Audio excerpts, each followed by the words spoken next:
Congrats. Pot-pots. Thank you. Ito, pot-pot.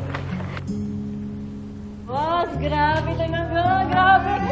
Hindi ako makapaniwala dati nagtitinda lang tayo ng sardinas sa Fortuna. Tapos ngayon, nominated na rin sa Group of the Year. Oh, God! Ito ka ba yun? Siyempre, pwedeng-pwede yun. Sabi nga nila, walang imposible sa mga pangarap natin.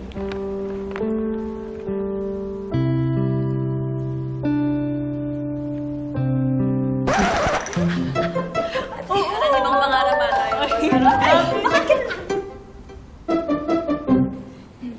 Girls, pumayag na si Miss Monica na mag-celebrate tayo tonight. At lalabas tayo. Akin na yung pizza, okay? Wow! Amin na yung dessert. Sige, ice cream tayo. O siya, ako kape pagkatapos.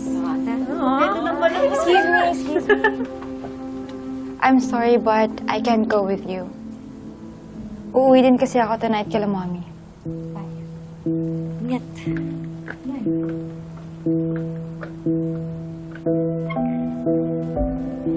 Wala pa kayo napapansin kay Megan? Parang may iba sa kanya eh. Parang nagbago. Anong bago? Bumabalik din sa dati. Uy, hindi Nagkataon lang siguro na may lakad siya. Sa bagay. Baka nasakto nga lang. O siya, huwag na natin pag-usapan ang yung minawala dito. Eh, pang time ko celebrate niyan, kita yung kompleto. What if i-resched na lang natin? Kalimutan din kasi na meron akong lakad, so... Kita-kits na lang tayo sa Yumi House. Bye, girls. Ayan, pretend. Ano, uwian na? Ano pa nga ba? Tara na. Tara na, boss. Uy, si nanay. Girls, una na kayo sa bahay Magbubuk na lang ako pa uwi. Kita-kits na lang doon. O, sige. Ingat! Nay, kamusta po yung pagkonsulta niyo kay doktor?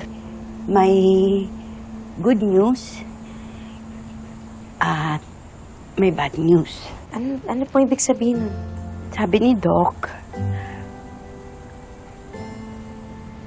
may pag-asa pang bumalik ang pandinig ng tatay mo. Yung sinasabi niyang cochlear implant. Nabanggit niya na yun noon, nasa ospital tayo. Ibig sabihin po ba nun pag naoperahan si Papsi, makakarinig na po siya ulit?